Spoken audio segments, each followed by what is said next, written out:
Welcome to Monday Club. I'm Gus Davis. And I'm Peter Bois. And we're your chauffeurs on your third day of the weekend. Driving Miss Monday.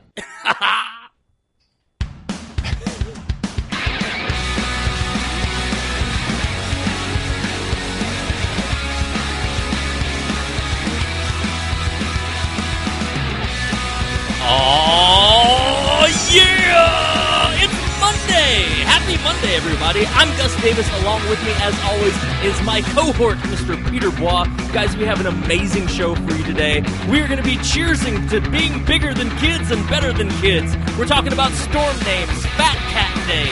I go to a hippie commune? What's that all about? I almost get murdered in a museum. Our dirty little football quiz continues. Pete has a show from hell. We do this week's Teachable Moments. And, of course, we're here for you on your third day of the weekend. Welcome to the Monday Club.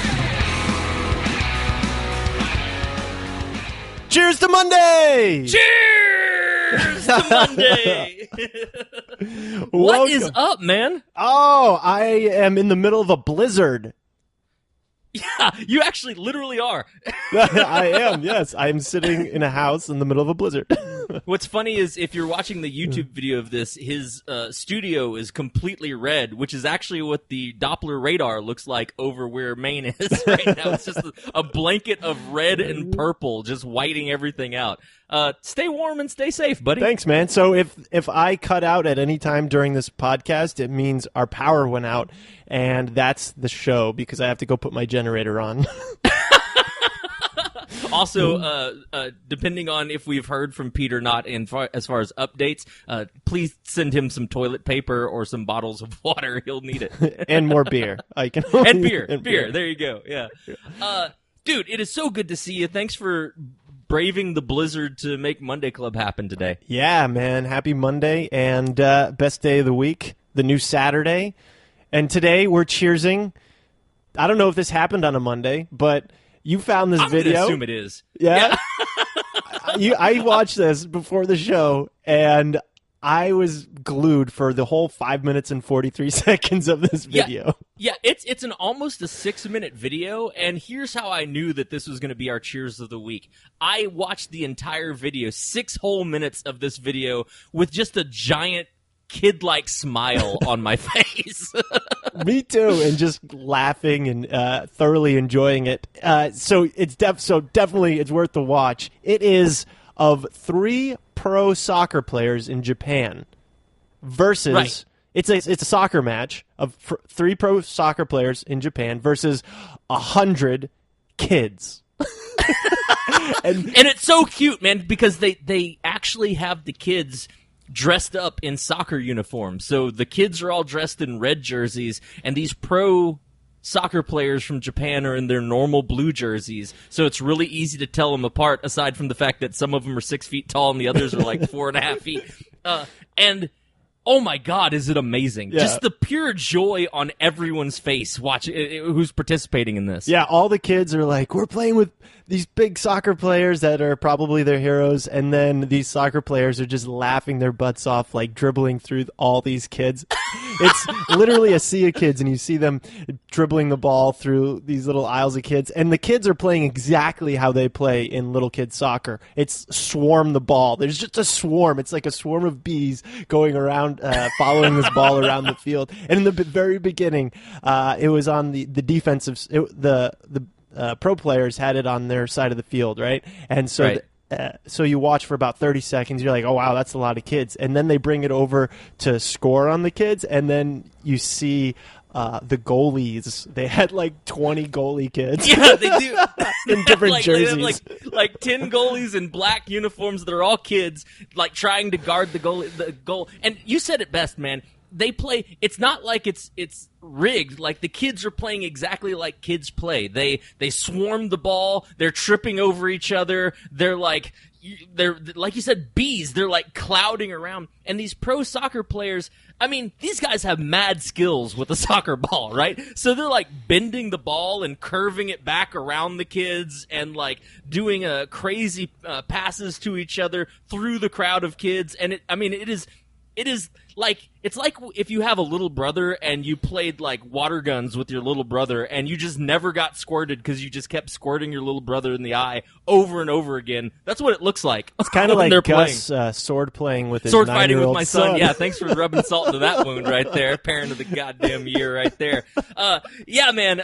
So not only do the pro soccer players show why they're pro soccer players, but also, did they ever let the kids score against them in this entire match? Not in what I saw. I think the kids touched it 3 to 5 times, maybe. They kicked the ball a few times. That's about it. I didn't see anything. One of my favorite things to watch was the pros never really ran at full speed. They were just kind of jogging around the field. But for every one stride the pro took, it was like 3 quick steps of the kids, and they still couldn't even keep up. Yeah, it was like watching old school, was it the Coyote and Roadrunner, where the Roadrunner would run and the Coyotes is the kid, and they would be behind him with their feet moving as fast as they could, and the Roadrunner was just jogging around just at a normal pace, and nobody could catch him. And these soccer players knew exactly, like, this is like the pro soccer player's dream, right? I mean, they were just smiling from ear to ear as they're casually jogging around the pitch, and they're trying not to kick any kids in the face. You know, they're playing with their kid gloves, but they're not about to let a kid score on them either. Oh no, they'd never live that down.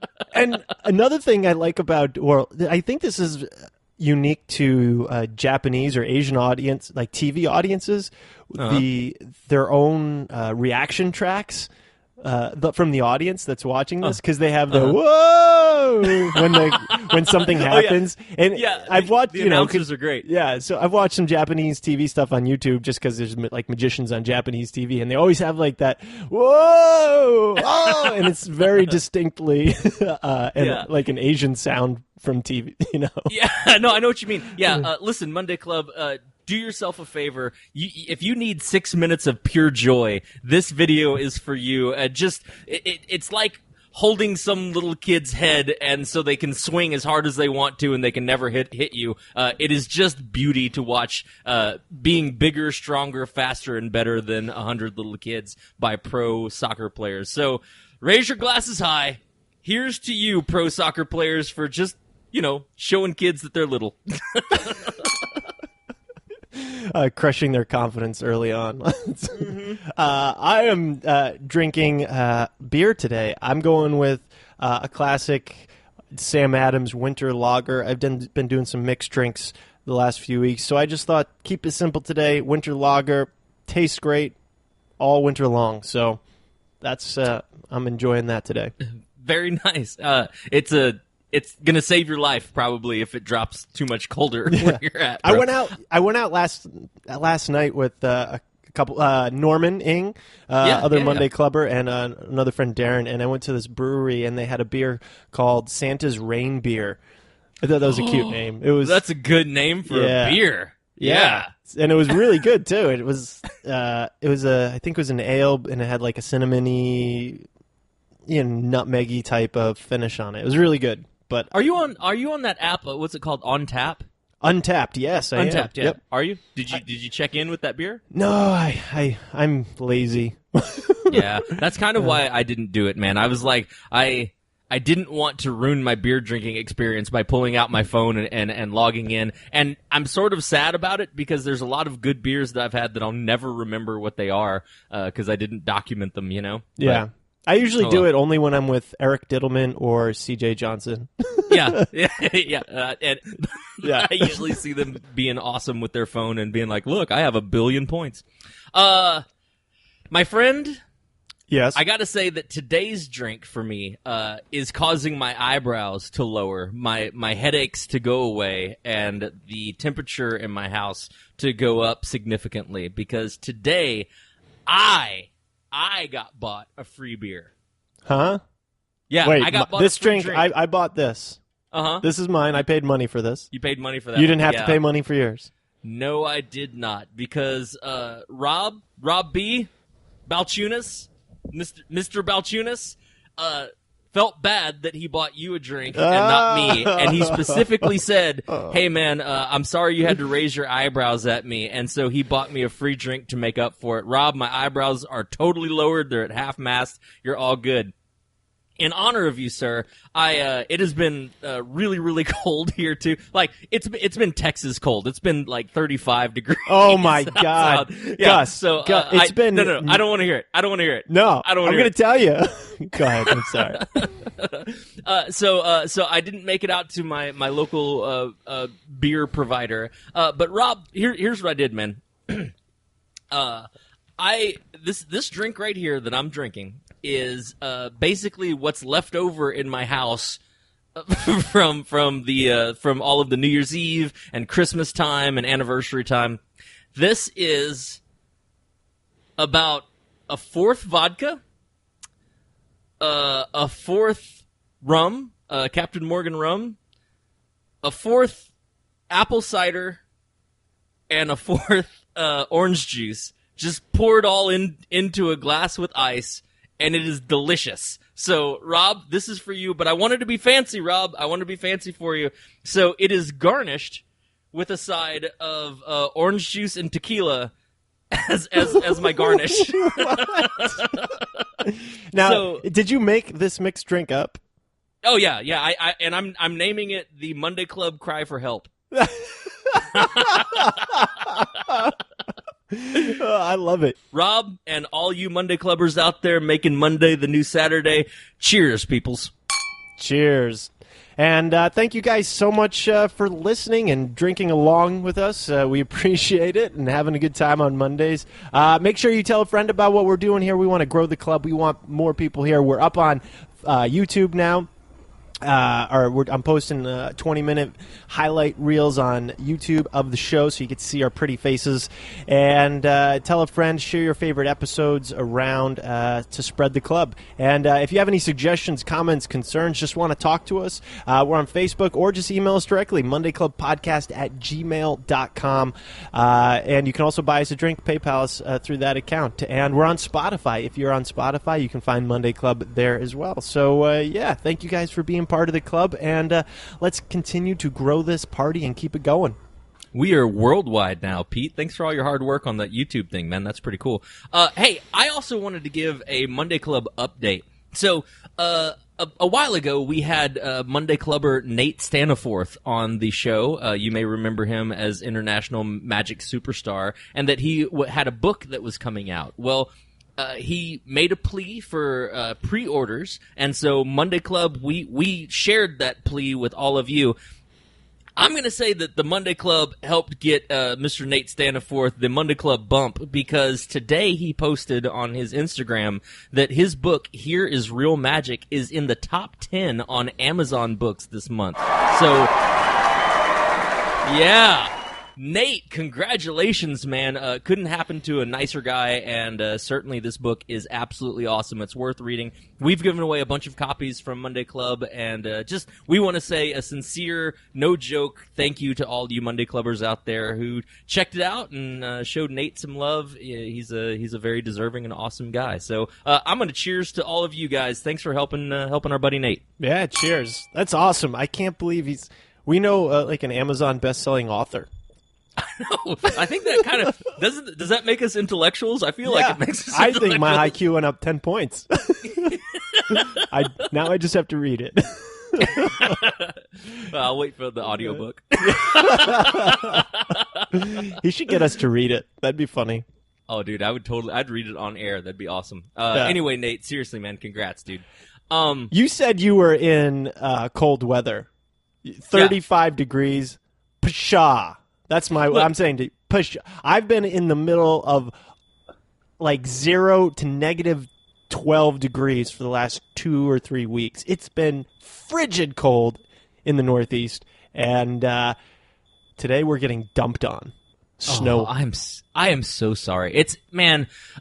So my wife is from the Virginia, D.C. area, and when she moved to Austin, one of the first cold snaps that we had that shut down, Austin shuts down when it's 33 degrees and there's a chance of precipitation. Schools shut down, grocery stores shut down. There's 1,000 crashes on the highway. It's ridiculous. But the news people came on, and I remember that she was watching the news, and she thought it was a joke. She thought I was playing like a YouTube spoof of something, because they showed in the morning, they showed a newscaster in a giant coat standing outside, and was like, "Be careful of these deadly conditions," and there was they showed a car, and she was like, "You see this window that's right here?" And then someone in the car, pushed their hand through the window, and it was a thin sheaf of ice that had covered where the window used to be. And they were like, "It's not really a window. It's ice. Everything's deadly. Stay inside."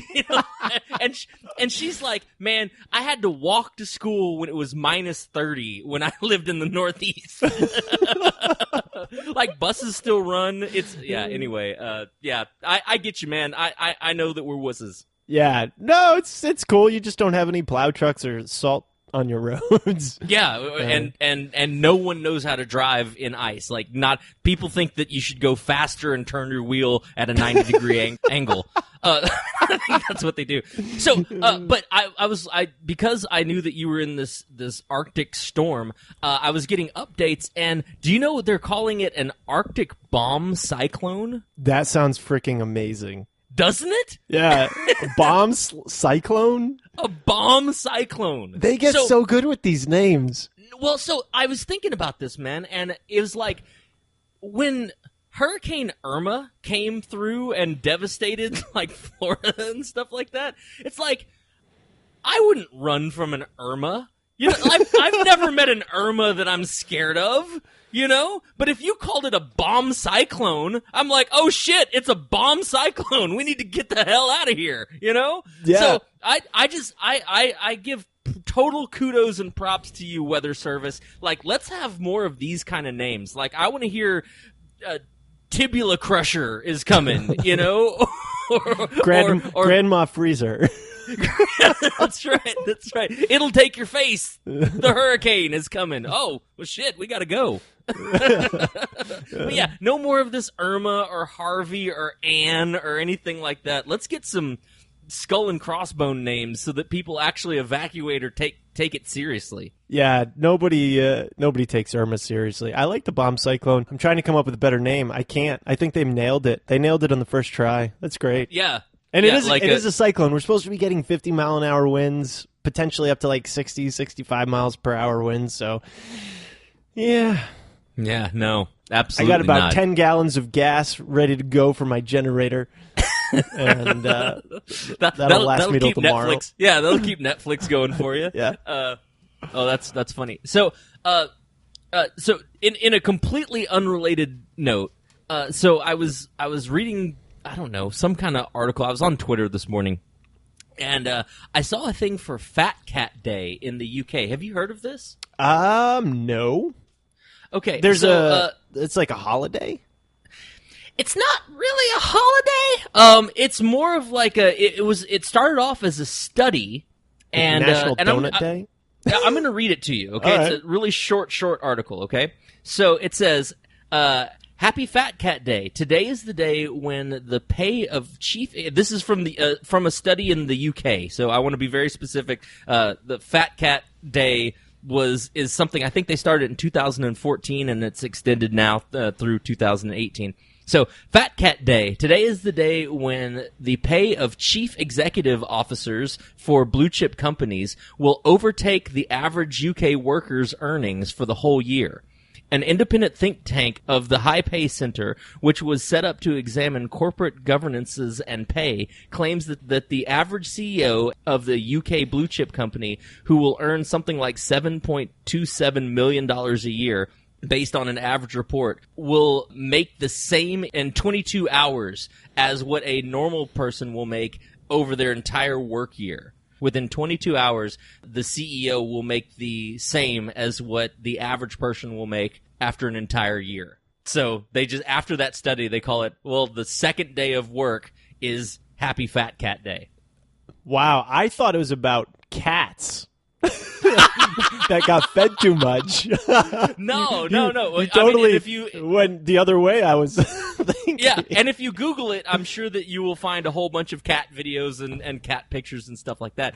But this got me thinking, man, like, you earn the same as someone's yearly salary, on average, as in 22 hours. That's amazing. Yeah, I'm very jealous of those CEOs. No kidding, man. Damn. I want to be. Yeah, that's crazy. Yeah. There's a lot to say about that. Those British people over there.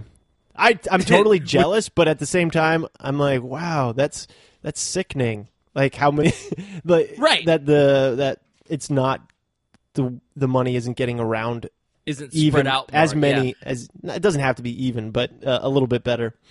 Yeah, and you know what? I get it. There's always going to be a pantheon, and there's always going to be the top dog, and all of that stuff. But I give total props to the people who came up with this concept of National Fat Cat Day, just to raise awareness. I mean, if you work at a company and you're a middle level person and you do the thing, right? You go in, you're on time every day, you work your 40 hours, you're a diligent worker and all of that stuff.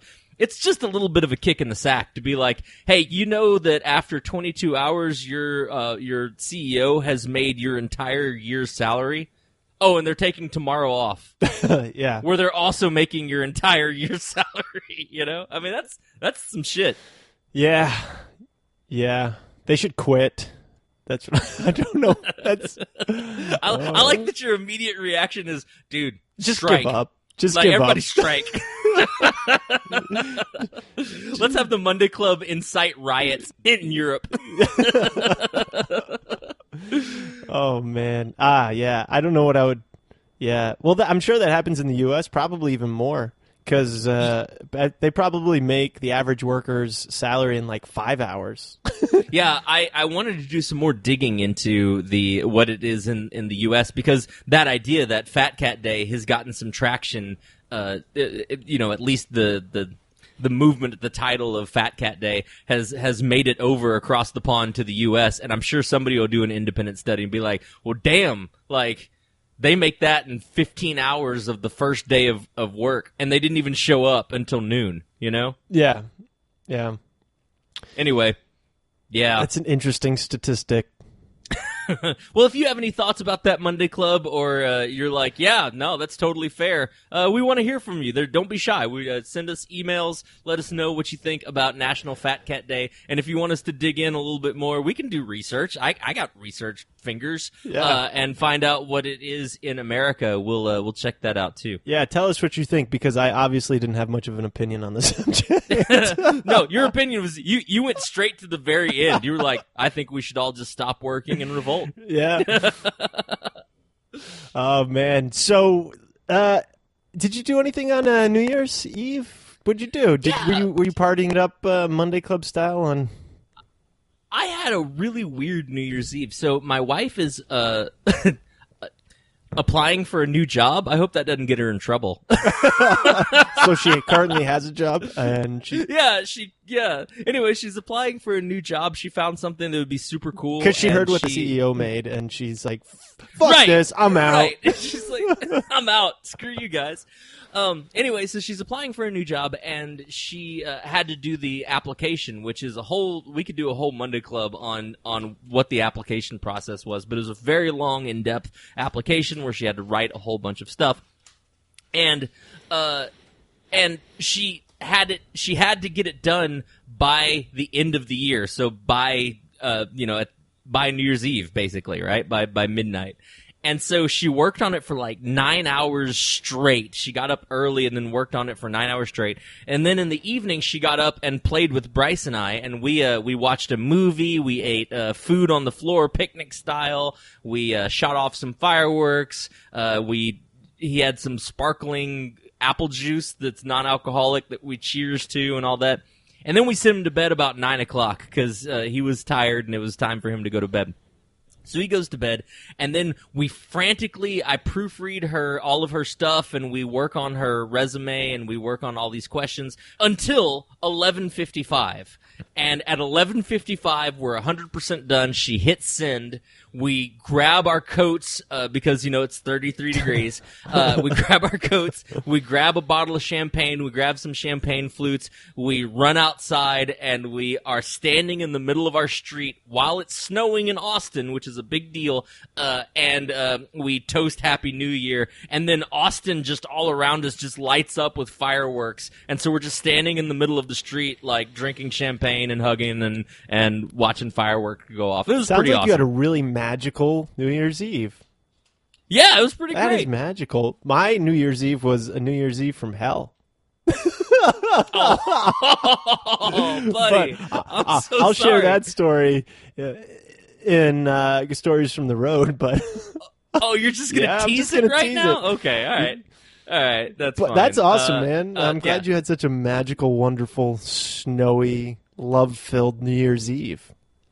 Yeah, it was very cool, and it was cool to get that application sent in. And if you are listening and you happen to be at her current job, she's really happy, and she thinks all of you are awesome. Bright future there.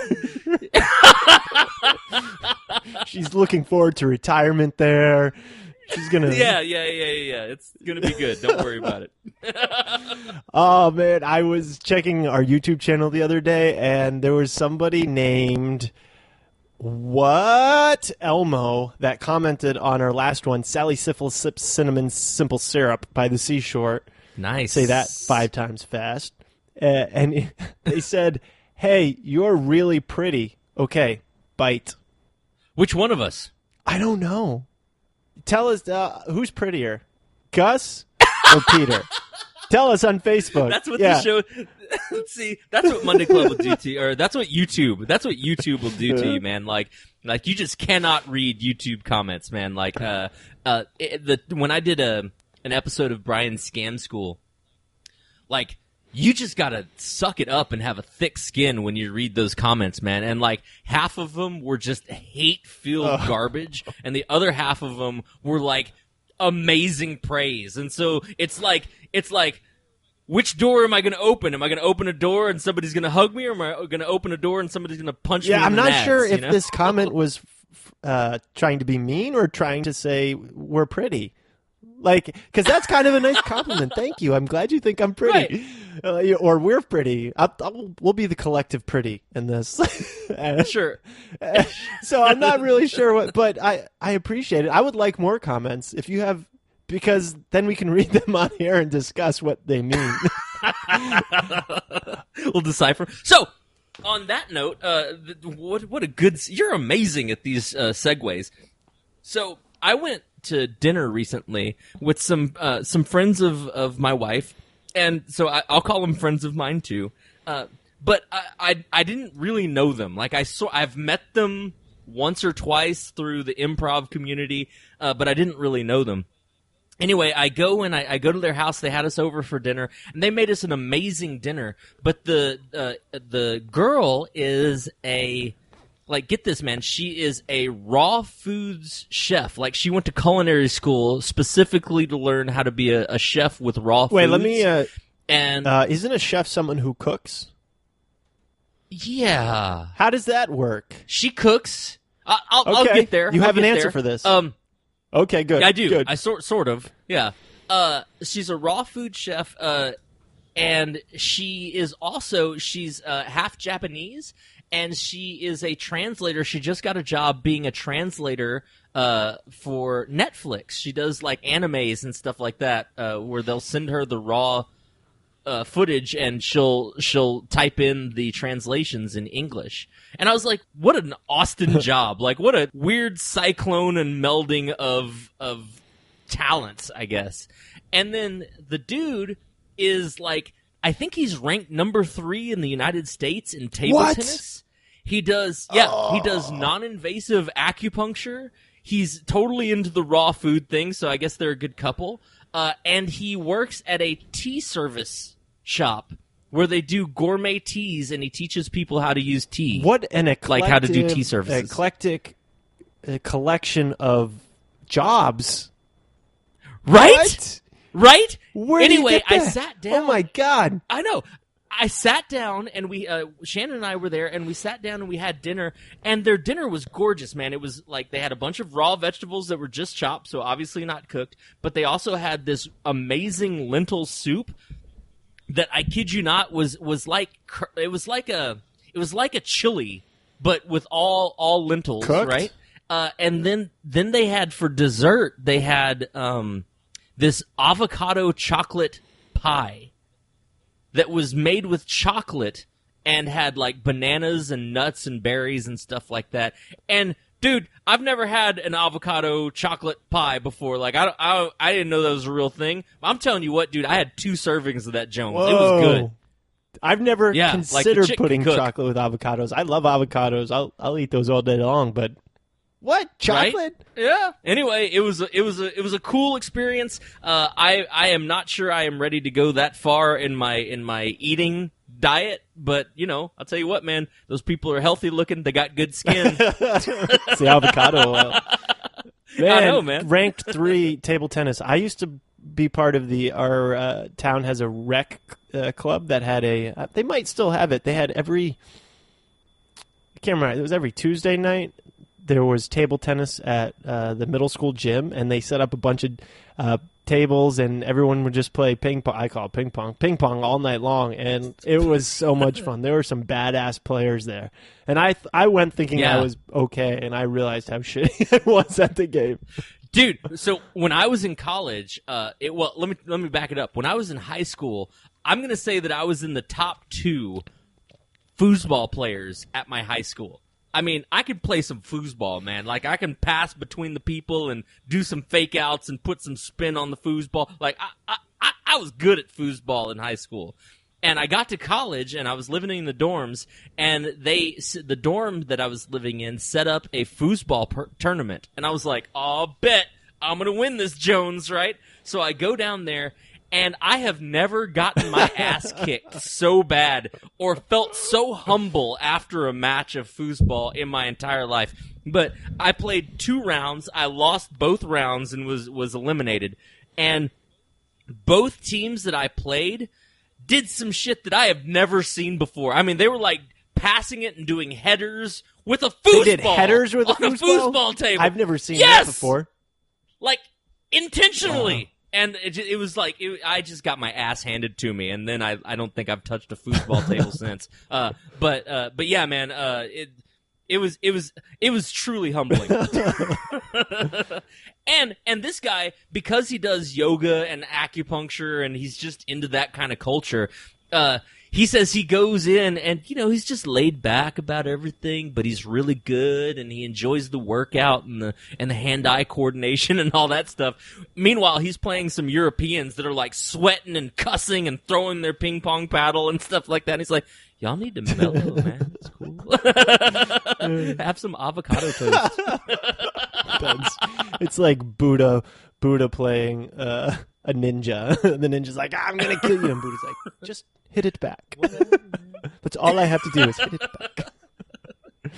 Oh, man. You know what foosball is in real life? Soccer. What is it? You know what soccer is called around the world? Is it football? Prepare yourself for the dirty little football quiz. Oh, the Patriots. Nailed it! Yeah, the Patriots are on their way to the playoffs. Woo! They killed the New York Jets last Sunday, 26-6. They slaughtered them. Damn. Yeah, it wasn't even funny. It was freezing cold. The temperatures were like 3 degrees at Gillette Stadium in Foxborough, and I heard that Tom Brady had a wetsuit underneath his jersey. He was playing with that to keep him warm. Damn. So that's a good idea. Yeah, but all he wasn't very accurate that game. I think it was pulling on him, so his balls were going faster because there was elasticity, but they were going in front of the receiver. I don't know. I'm just making that up. But no, I did hear that he wore a scuba suit, wetsuit underneath his I think that's jersey. smart.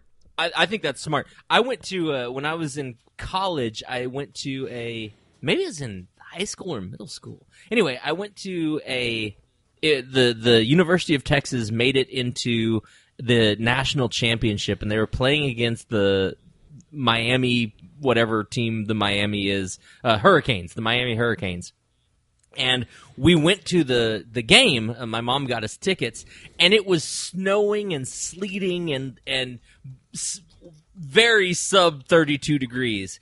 And I remember thinking, like, I'm about to die out here. I really think I might die of being frozen sitting in the stands. I can't imagine, like, being on the field, and so all they would have to do to tackle me is, like, flick my ear, and I would just fall on the ground in a pile and be like, I'm down. Yeah. You know? So, yeah, I totally get wearing a scuba suit. I think that's a smart idea. Yeah.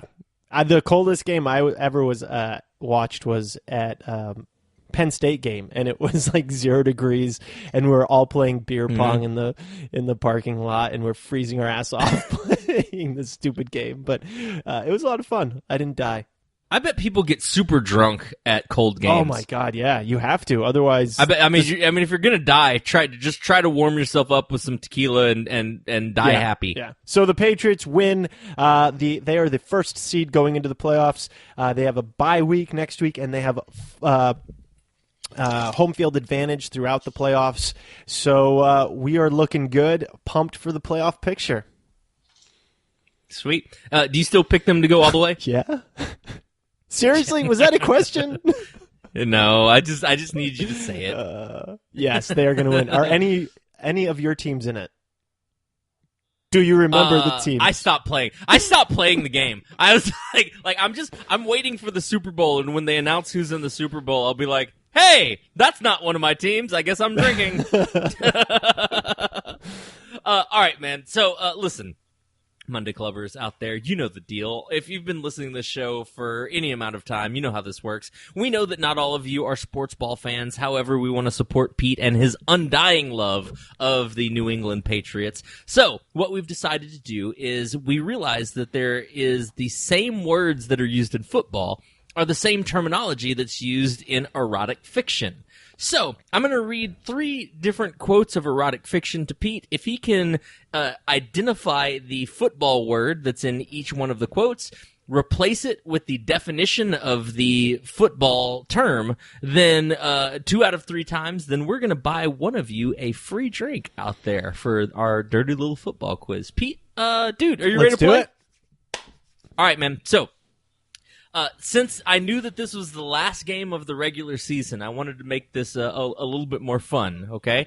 And so I was searching all around for funny erotic stuff, and what I came up to is Saturday Night Live. So this is an old school Saturday Night Live sketch featuring Alec Baldwin, Radiohead, Kristen Wiig, Andy Samberg, Taron Killam, and Jason Sudeikis. Okay, and it was called the Red Flag Perfume Skit. All right, so here we go. Each one of these parts is going to have one of our dirty little football quiz erotic fiction words in it. All right, ready? Let's do it. All right, man. Here we go. All right. So the announcer comes on, and the announcer says, "She can stop every conversation just by entering the room. She can change your night with a single look. And if you ask her what she does, she'll tell you, 'I'm a dancer.' Red flag." So, in the title, Red Flag, there is a red flag in football. Is that? That's true, and I'll just go ahead and say it. That's the number 3 quote. Oh. So there's one more in this one. Okay, she can. I'm going to go with look. That's a really good one, and it totally counts as a football one, not what I was going for. I'm going to go with, this is tough. Stop. You said it. Yeah, stop is correct. Woo! That was tough. That was hidden in there. Yeah. Good. All right. So a stop is when a defense stops the offense from advancing the ball to a first down. No? Yeah, no, you know what? Sure, whatever. They get the stop. Yeah, they get the stop. A stop is to deny any yardage to the opposing team's offense and force a turnover in order to regain possession or protect the win. Usually they use the term they need a stop when the game is on the line and one team really needs to stop the other team and get the ball back. Okay, that was a long definition. No, dude, whatever. Just use your own thing. She can prevent the offense from advancing the ball for a turnover every conversation just by entering the room. Done! Good job! All right, man. Number 2. All right. So the announcer again. She's gorgeous, wealthy, a free spirit, and her ex-boyfriend was a club promoter. Red flag. I'm going to go with free. Man, that's also a good one, and I'm sure we could have used that one for another one, but that's not the one I was going for on this one. Okay, I'm gonna go with promoter. Promoter is correct. Good job. There's so many. Yeah. Do you know what a football promoter is? Someone who promotes the game. An advertise. I don't know. Tell me. Okay, I obviously didn't get this one, so go for it. All right. So, and you know what the third one is, so you'll be all right. A promoter. There's a couple of different types of promoters. There's the agent that is the promoter for a football player. So when you make it to a certain level of status as a football player, you have a promoter and an agent who tries to get you deals and stuff like that to boost your side income with sponsorships. But there's also a promoter in football that is the promoter of the stadium. So their job is to get butts in the seats for stadiums, which can be really difficult when you've got a football game that's happening where it's -0 degrees outside, and you still have to pack that stadium so it looks good for TV. So their job is to promote it on TV, on social media, on all those other places. Gotcha. So, all there right. you go. Cool. All right. So here we go. Number 3. She's exquisite, but she also lived in Las Vegas for 11 years. Red flag. I'm going with 11. I'm just kidding. No! I'm just kidding. Red flag. Red flag! There you go. What's the red flag? Is the challenge flag that the coach has to challenge a call on the field. That's perfect. That's exactly right. Just in case you want us to be technical, the red flag is a flag that the coaches have, the head coach has, to let the referees know that they want to challenge a flag or challenge a play or have it be reviewed. They can only challenge twice per game. They have to have a timeout in their arsenal still left in order to challenge a play, because if they don't get it right, then they cost them a timeout. And if they challenge twice and get both challenges, if it goes their way both times, then they get a third challenge in the NFL rules. So that is correct. Let's see if you can use it in the sentence. That is the sentence. Red flag is the sentence. Wait, what? Do the first part and then say she's exquisite, thing. But she also lived in Vegas for 11 years. The challenge flag that the coaches have to challenge a calling on the field. Good enough. Dot. Dot. Good job. All right. Also, as an honorable mention, because I thought this was funny, they had she knows exactly where to go, exactly what to do. And all her friends are dudes. Red flag. Nice. Dude, well, you got 2 out of 3, which means one of you is getting a free drink! Congratulations. All right, so we're back on free drinks. So here's how this is going to work. All you have to do is be the first person to comment on our Facebook page. I need you to use the secret word, which is red flag, and finish the erotic sentence off with I want a free drink. If you can use red flag and I want a free drink in a sentence and be the first person to do it on our Facebook page, we will send you a free drink. Congrats, man. Hey, it's time for Stories from the Road.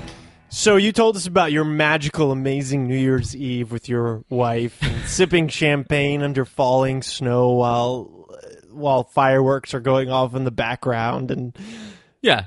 magical and wonderful. I had a gig that night. Oh, you had to Yeah, work? I had to work. It was a last-minute Oh, gig. man. A friend called me as a referral, and he's like, "You open?" I'm like, "Maybe. How much are you paying?" And it was just enough to go, I can't give up that amount of money. So, and besides, I didn't have any plans, and I talked with my wife, and she's like, "We'll probably be sleeping before before the ball drops." Yeah, that's fair. So That's fair. Go do it. And so I went out, and it was a private party for a guy with some money, and I was doing like 2 hours of strolling and then a 45-minute show. So Okay. I get there, and about a half hour before the party starts, when I'm about to start doing strolling, and he tells me that there's going to be about 50 people in and out throughout the night. Okay. 50 people for That's a small number 2 of people, hours but of it's strolling fine. magic. You're Yeah, strolling I mean, magic, for those that's- of you not familiar with it, you basically do, 10 minutes for a group, small groups of people, and then move on? 10 minutes is a long time. Yeah. 10 minutes, I feel, is a long time. If to put it in another way, usually if you do strolling magic and you're lucky enough to be in sort of a restaurant setting, your goal is to hit the table right after they ordered and sort of help facilitate that time before their meal comes. Yeah. But that's not usually 10 minutes long. Yeah, or even just cocktail hour at like a corporate event. You're doing 5 to 10 minutes, right? And then Right. At at the end of the max. night, when people are bored and not doing anything, then you can kind of just sit down with them and chat and do card tricks for 20 minutes, But Right. so right there, that was a big red flag. I'm like, oh, Red flag. red flag. In my head, I'm like, how am I gonna survive tonight? And so I get in, and then I put my stuff away and go up to start doing strolling magic, and immediately, now this guy is kind of an obnoxious douchebag. I'm just gonna I can't imagine. I'm just gonna throw it out there, and immediately he starts saying, "Hey, look at my magician," and whenever you're called my magician, you have a serious I don't know. You have a serious respect issue for people, right? You're like, this is Right. anything. You hire anybody, you're like, Right. What he just said was, "Hey, the help's here." yeah, exactly. And I'm like, oh my god, Mm-hmm. this is strike number 2. Red flag. Red That's the title of the show. Nice, perfect. I don't have to think about it. And so I start doing a little bit of magic to small groups, and this party, there were some really great, fun people there, but there wasn't many. It was, I hear what you're saying between the lines. and he said there was about 50 people that were going to be in and out throughout the night. I wouldn't say there was more than 35 people that came in and out. That's because the guy's a douchebag and nobody wanted to come to his New Year's Eve party. Exactly. And Yep. yeah, and so I started doing magic for some groups, and I found a couple of, this one in particular, there was a couple on my right, and then a couple on my left, and then a couple of dudes in the middle, and I just started doing magic, and I asked this guy, what's his name, and he says, no. I'm like, I'm sorry. He's like, no. And he just says no. I don't know. I don't think he had like an intellectual disability or anything. I think he was, because you really have to watch out. You're in the middle of a show, someone says something, and you make a quick comment back to put them in their place. You gotta, you gotta know what you're dealing with, so you don't look like the jackass, But so he said that, and then he just kept saying no throughout the performance, right? And he wouldn't make eye contact with me. He wouldn't even look at what I was doing. He was humming to himself. He was looking at his cell phone, and it was really awkward. I'm like, just walk away, man. Just leave. I don't, because I had these other 4 people that were like freaking out and joking and having a good time, and I could tell on their faces they felt awkward by this guy, like not even really paying attention. But so that. Oh my God! What a weird situation. Yeah, he was humming to himself, looking at his watch, looking at his cell phone, not even looking at what I was doing. And it was the weirdest thing. And then he shook my hand afterward and said, "That was cool, man." And I was like, "What?" Oh my God, dude. So do you think that was because he didn't want to participate? Like he didn't want to have you do a trick to him?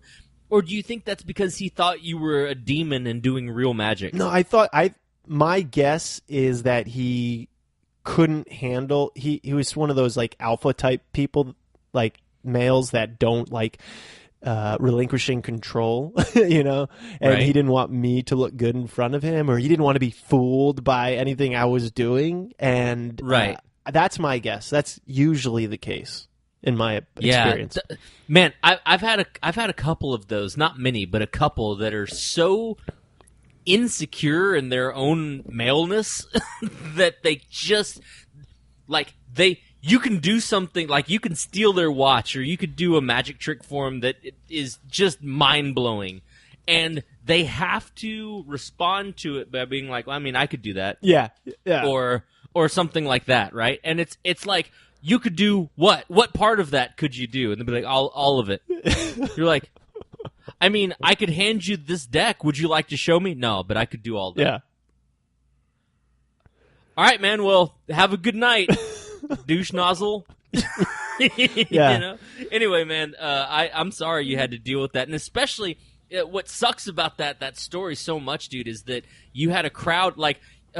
Percentage-wise, you had a very large percentage of the party that was actually interested with this one goober who's just sitting right next to you trying to derail you. Yeah, and it then sucks, man. that's Sorry. not even the end of it. It gets worse.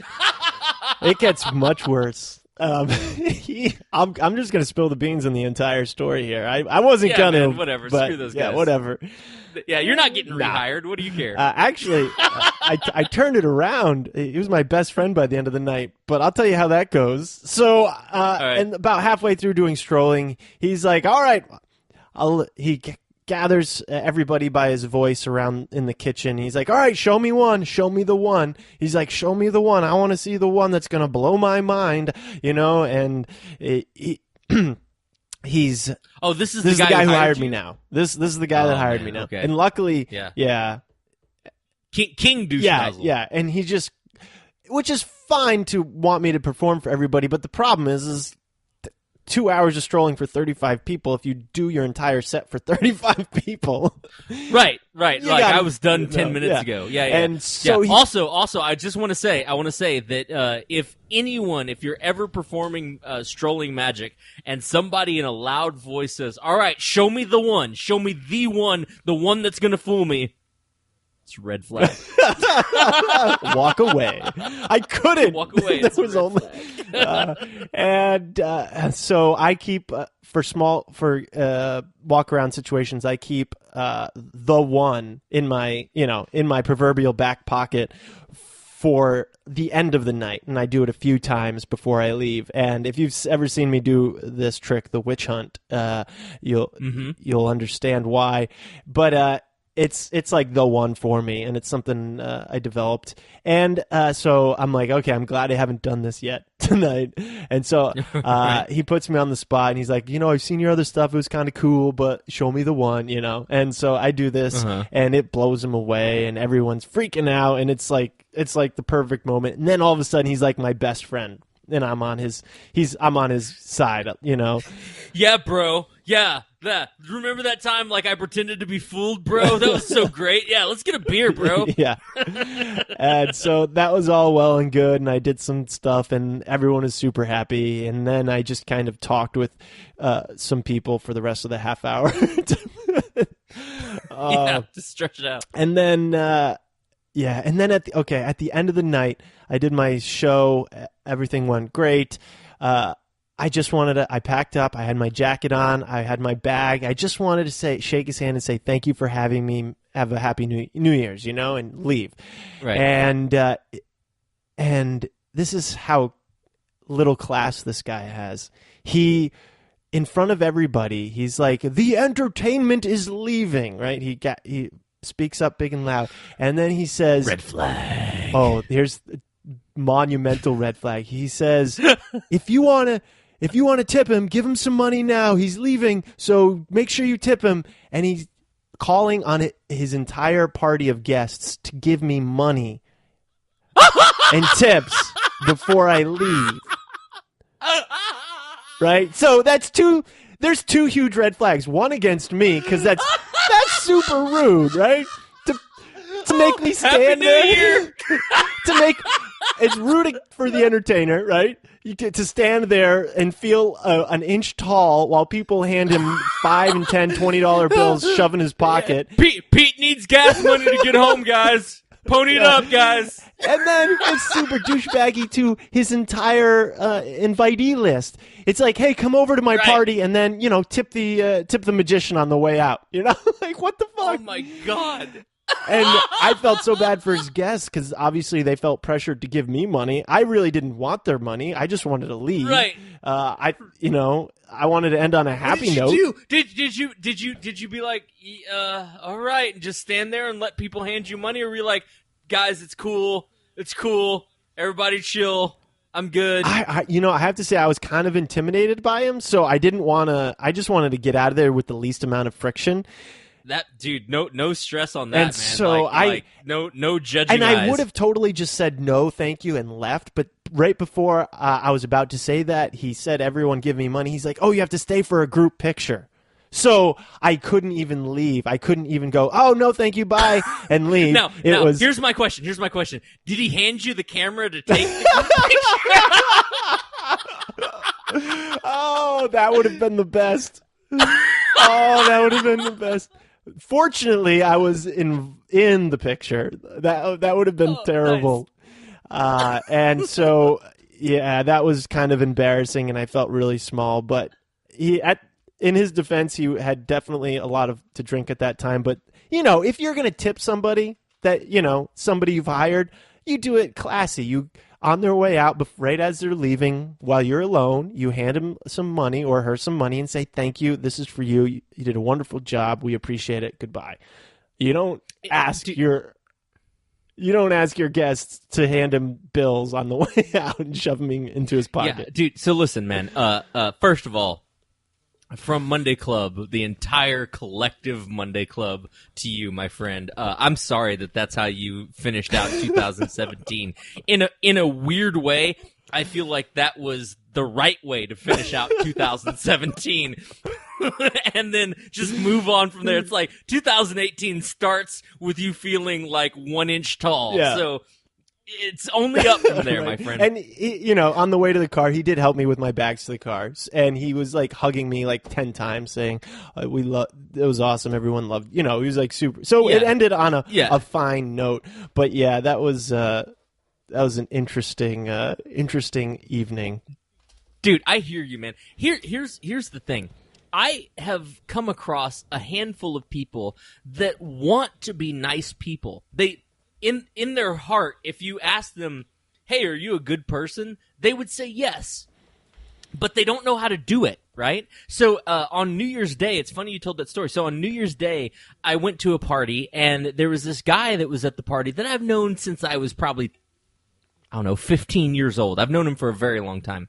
Anyway, he'd had a little bit to drink, and he came up to me and he's like, "Hey, man, how's business going?" And I was like, "Oh, it's going great, man. Busy doing this thing, traveling around." And he's like, "Oh, cool. Well, when am I going to see you on TV?" And I was like, "I don't know. I was on this thing over here and this thing over here." He's like, "Yeah, man. I mean, I didn't see you. Dude, you know what you need to do? You need to get on Netflix, man."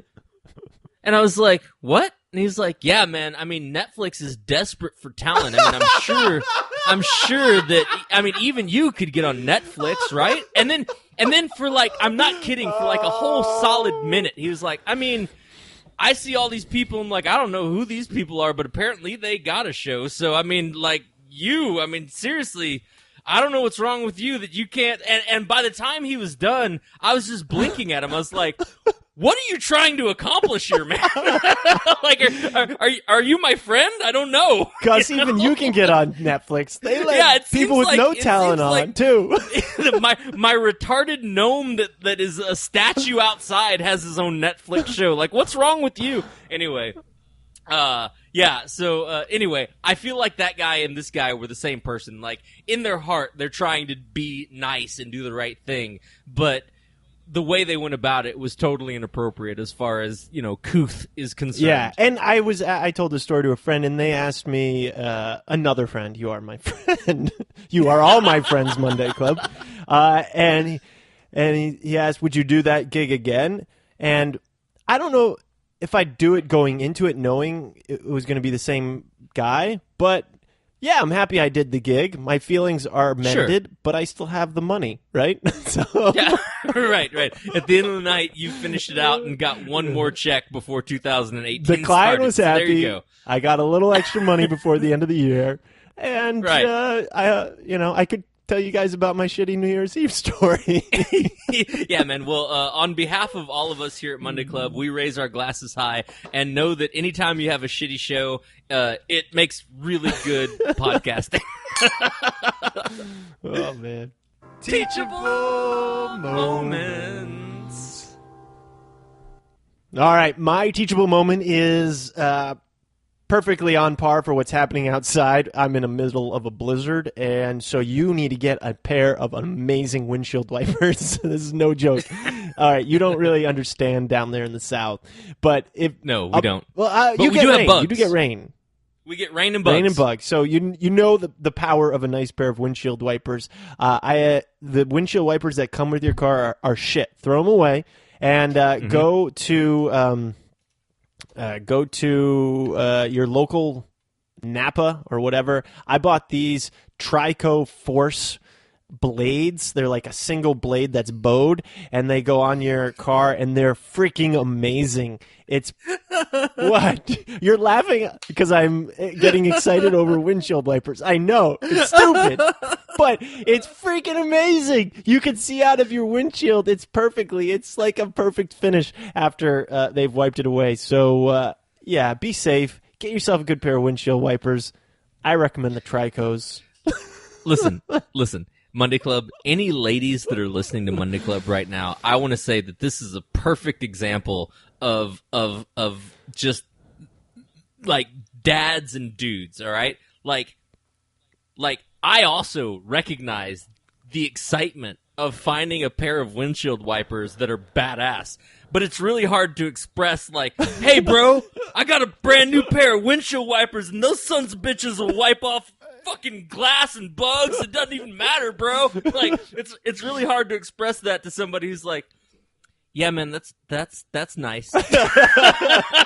Yeah, until you've tried them, you won't understand the excitement. Until you tried them and like, oh, these shits are awesome. Yeah, dude, that's a great teachable moment. My teachable moment is this. I've been trying to do, since I've been home for the last few, almost 2 weeks now, I've been trying to do meal prep and make a couple of meals ahead of time so that I'm able to just reach in the fridge and grab a meal and go without having to think about it. And so I just cannot recommend enough this Ninja food processor. We got the 1,500 horsepower Pro Ninja food processor thing that I for Christmas. It comes with a food processor, a blender, and 2 personal size cups for making smoothies. And like I don't know, man, like it's just super cool. Like with onions, I used to sit down and my wife makes me chop onions. That's my husbandly kitchen job, is to just, she never wants to chop onions ever again. I'm done chopping onions. You just throw them bitches into the food processor, hit blend like for 2 seconds. You got chopped onions. We made mashed potatoes. We just boiled potatoes and tossed the potatoes in there. Hit the little pulse button. You made mashed potatoes. Like, it is just so cool. And so now we just have giant buckets of food, like mashed potatoes, sweet potatoes. We made some rice. We made some what else? Oh, spaghetti squash, and we used the food processor for all of that. Threw it in the refrigerator, and now, like, when my son comes home and he's like, "Hey, what's for dinner?" It's like nothing, man. I just reach in, grab some mashed potatoes, bam, throw that on the plate, and throw some spaghetti squash on there, throw some green beans on there, boom, there you go, kid. You got a dinner. I don't even have to work. So, cannot recommend enough the Ninja food processor. Go out and get one. Dude, we have the same one. It's amazing. I know, like, get a Ninja food processor, get you some badass wiper blades. We have the lockdown and all the cool shit on Monday Club. What? Hey man, I can't wait till we travel on the road again. Yeah.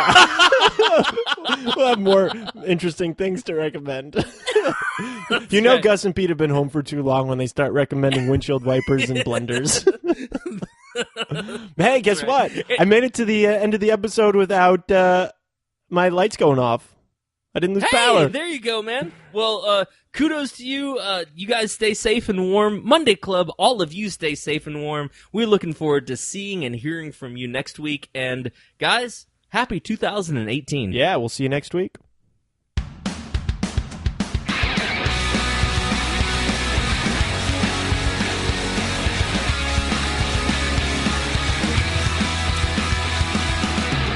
All right, Monday Club. Well, thank you guys so much for listening.